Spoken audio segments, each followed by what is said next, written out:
Di atas kertas, semua tampak sempurna, tapi kenyataan jarang semanis rencana. Dalam sistem ini, ada potensi ancaman yang mengintai.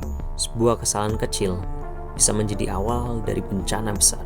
Dan hari ini, kita bukan hanya membahas simulasi operasional, tapi juga ancaman yang bisa menghancurkannya.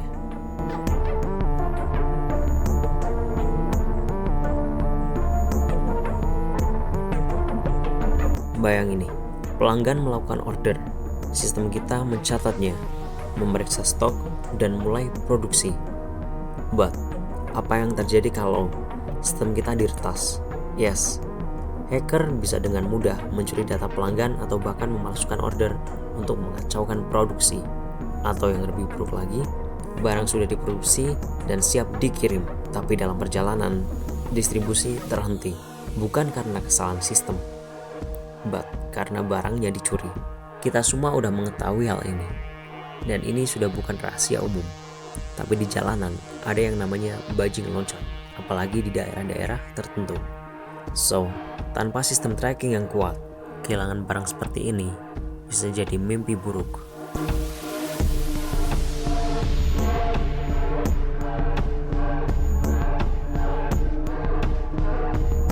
Ancaman kayak gini tuh nyata, teman-teman. Dan ini adalah beberapa potensi masalah yang harus kita hadapi. Yang pertama, ada serangan cyber.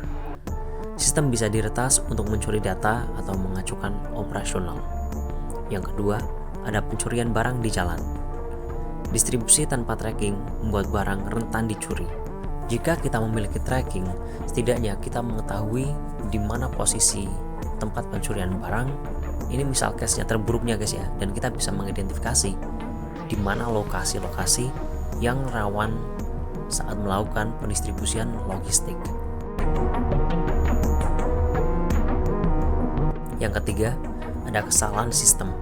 Bug ini bisa menghentikan seluruh proses operasional. Setiap ancaman, sebesar apapun, bisa dihadapi dengan perencanaan yang matang. Dan ini adalah langkah-langkah untuk memastikan sistem kita tetap aman dan berjalan dengan baik. Yang pertama, ada keamanan data. Pastikan sistem memiliki proteksi terhadap serangan cyber, kayak enkripsi data dan firewall yang kuat. Ini udah kita bahas bersama di beberapa video kemarin ya, yang kita bahas tentang cyber security terutama. Kalau kalian ada yang nonton ini dan bingung, bisa coba lagi cek-cek video kita tentang cyber security, tentang keamanan, autentifikasi, firewall, ataupun enkripsi, kayak SH256 gitulah. Yang kedua ada tracking real time. Barang yang dikirim harus selalu terpantau dengan sistem notifikasi jika terjadi suatu penyimpangan. Yang ketiga, ada audit dan validasi sistem. Secara rutin lakukan audit untuk memastikan tidak ada bug atau kerentanan. Ancaman kayak gini tuh bukan untuk ditakuti, but untuk diantisipasi. Sistem yang kuat bukan hanya soal efisiensi, tapi juga soal perlindungan. Lalu ada beberapa masalah lagi selain hacker dan bajing loncat di atas. Dalam sistem kita, stok kosong akan memicu notifikasi ke bagian produksi. So, prosesnya seperti ini. Pelanggan akan melakukan order, lalu dilanjutkan pengecekan stok. Jika stok kosong, produksi dijalankan untuk memenuhi order. Nah, tentu nggak semua alur bisa berjalan sempurna. Kadang semua udah sesuai blueprint, tapi semua nggak tahu apa yang akan terjadi di hari kejadian. Ada beberapa potensi kendala yang harus kita pikirkan. Misalnya, keterlambatan produksi. Apa yang terjadi kalau produksi tidak selesai tepat waktu? Yang kedua, distribusi tidak terpantau. Barang sudah selesai, tapi pengirimannya nggak transparan. Dan yang terakhir, ada kesalahan input order. Pesanan sudah salah, pesanan salah atau data pelanggan keliru. Dalam simulasi, penting untuk mengidentifikasi kendala seperti ini agar kita bisa mencari cara mengatasinya. Karena pada akhirnya, sebuah sistem itu harus fleksibel menghadapi masalah. Dan untuk beberapa kendala di atas, ini adalah solusi yang kita uji dalam simulasi. Yang pertama, bagaimana cara mengatasi keterlambatan produksi.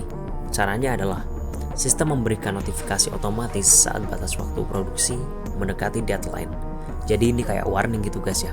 Kalau udah mencapai deadline, hampir mencapai deadline, akan ada warning notifikasi ke produksi. Kemudian bagaimana cara mengatasi distribusi yang tidak terpantau atau tidak transparan. Caranya adalah tracking pengiriman dibuat real time. Ini ya kayak kemarin gua udah gagasin di awal gitu ya. Pokoknya ada real time tracking. So, pelanggan bisa melihat status barang mereka kapan saja. Karena kalau kalian ingin tahu, salah satu rahasia bagaimana bisa suatu produk atau suatu perusahaan dapat terus berkembang adalah kepuasan pelanggan, repeat order. Nah, jadi kita harus memaksimalkan sebuah cara agar pelanggan mendapatkan kepuasan lalu melakukan repeat order di tempat kita. Yang ketiga, kesalahan input order. Sistem menyediakan fitur validasi otomatis saat pelanggan memasukkan data. Nah, simulasi ini mengingatkan kita bahwa dalam setiap solusi selalu ada celah untuk masalah baru. But, celah ini bukan akhir. Ini adalah tantangan yang harus kita hadapi.